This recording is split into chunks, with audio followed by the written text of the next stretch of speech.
আসসালামু আলাইকুম ওয়া রাহমাতুল্লাহি ওয়া বারাকাতুহু। আশা করি সবাই ভালো আছেন, সুস্থ আছেন। আপনাদের সবাইকে স্বাগতম আমাদের আরো একটি সেশনে Python3 programming on Beecrowd beginner level. আজকের সেশনে আমরা সলভ করছি প্রবলেম 1174 এবং টাইটেল হচ্ছে অ্যারে সিলেকশন 1। তো চলুন শুরু করা যাক। এই প্রবলেমে আমার 100টা ইনপুট নিতে হবে এবং চেক করতে হবে এই ইনপুটগুলা কি 10 বা তার থেকে কম কিনা। যদি হয় তাহলে এটাকে আমি প্রিন্ট করব, যদি 10-এর থেকে বড় হয় তাহলে আমি স্কিপ করে চলে যাব। এই প্রবলেমটা অনেক বেশি সহজ, তো আমি সরাসরি কোডে চলে যাচ্ছি।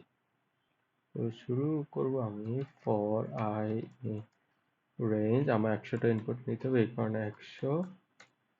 এবার আমাকে ইনপুট নিতে হবে n is equal to float bracket input।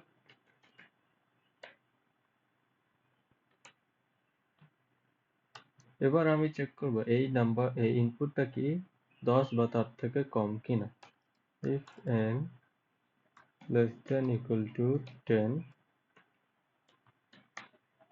যদি হয় তাহলে আমি ভ্যালুটা প্রিন্ট করব। এই লেখাটা আমি প্রিন্ট করব।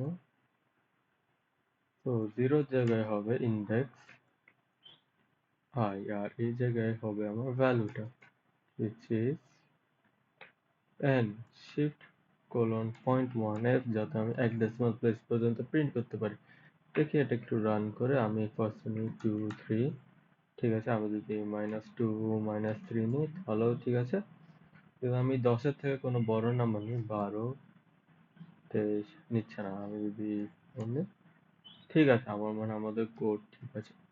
আমি এটা কপি করি, এবার এটা আমি সাবমিট করি। সাবমিট। তো সাবমিট হতে হতে আমরা আমাদের ফ্লো চার্টটা দেখে নিই। তো আমি একটা ফর লুপের ভিতর যেতে আমি ইনপুটটা নিলাম। এরপর আমি জাস্ট চেক করলাম, যদি কন্ডিশন ফুলফিল করে প্রিন্ট হবে, না হলে হবে না। সিম্পল। ওকে, আমাদের প্রোগ্রাম অ্যাকসেপ্ট হয়েছে। তো মাঝে মাঝে খুব সিম্পল কিছু প্রবলেম আপনারা পাবেন, কিন্তু বুঝতে হবে সামনে যেই প্রবলেমগুলো আসতেছে এগুলো হচ্ছে এগুলোর উপর বেস করে, মানে এই কনসেপ্টগুলো কোনো না কোনো একটা জায়গায় আপনার কোডে লাগাতে হবে। তো এই বিষয়গুলো আপনারা একটু মাথায় রাখবেন। তো আজকের জন্য এতটুকু। ইনশাল্লাহ দেখা হবে আপনাদের সাথে আগামীকাল। সবাই ভালো থাকবেন, সুস্থ থাকবেন। আল্লাহ হাফেজ। আসসালামু আলাইকুম।